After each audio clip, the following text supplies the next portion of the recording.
নমস্কার বন্ধুরা, আমার চ্যানেলে আপনাদেরকে স্বাগত।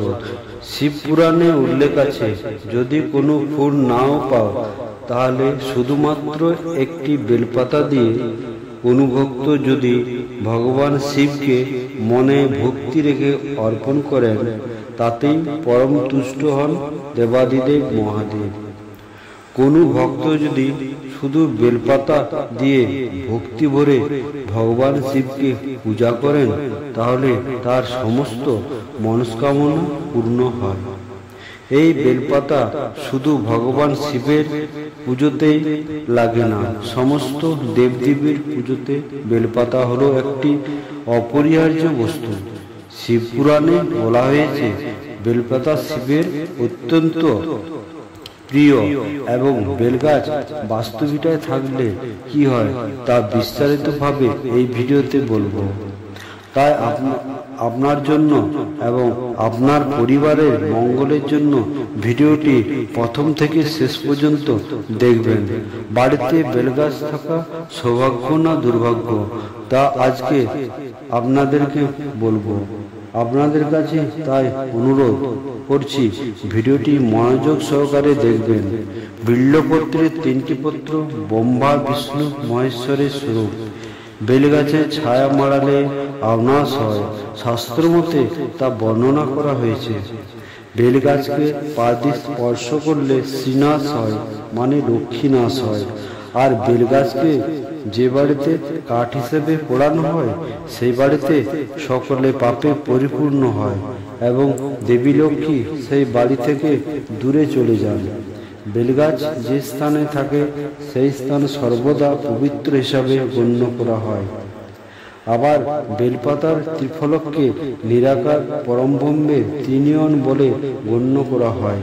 তবে মনে রাখবেন, কোনো শুভ কাজে বা পুজোতে ছেঁড়া বা কাটা বেলপাতা ব্যবহার করবেন না, এতে অমঙ্গল হয়। বাড়িতে বেলগাছ থাকা শাস্ত্র মতে শুভ। যেখানে বেলগাছ থাকে সেখানে সমস্ত দেবদেবীরা বিরাজ করেন, ভগবান শিব এবং মাতা পার্বতী বিরাজ করেন। আসুন আমরাও বেলগাছ পাতা ও ফলের সমাদর করি।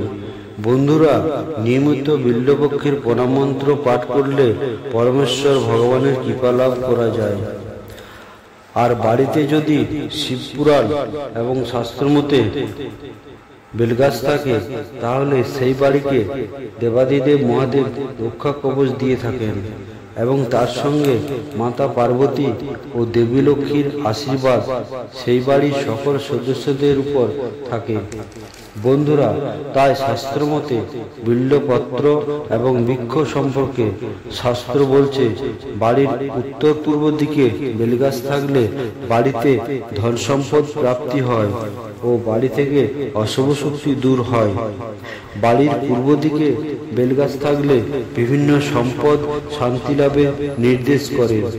বাড়ির পশ্চিম দিকে বেলগাছ থাকলে সুসন্তান লাভে পথ প্রশস্ত করে এবং বাড়ির দক্ষিণ দিকে বেলগাছ থাকলে বিভিন্ন অঘটন ও দুর্ঘটনা থেকে মুক্তি পাওয়া যায়।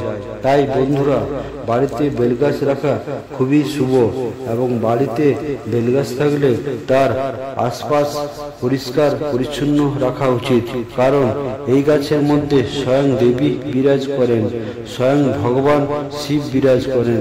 তাই আপনার বাড়িতে যদি জায়গা থাকে তাহলে বেলগাছ অবশ্যই লাগান। এছাড়া বেলগাছের ফল, পাতা ও শিকড় আয়ুর্বেদ শাস্ত্রে খুবই উপকারী। তাই শিবপুরাণ শাস্ত্র মতে এবং বৈদিক শাস্ত্র মতে বেলগাছ বাস্তুভিটায় কিভাবে কোথায় লাগালে কি ফল পাওয়া যায় তা আপনাদের সামনে ব্যক্ত করলাম। বন্ধুরা, যদি এই ভিডিওটা আপনাদের ভালো লেগে থাকে তাহলে লাইক করবেন এবং বন্ধু আত্মীয় পরিজনদের মধ্যে শেয়ার করবেন এবং কমেন্ট বক্সে হর হর মহাদেব লিখবেন।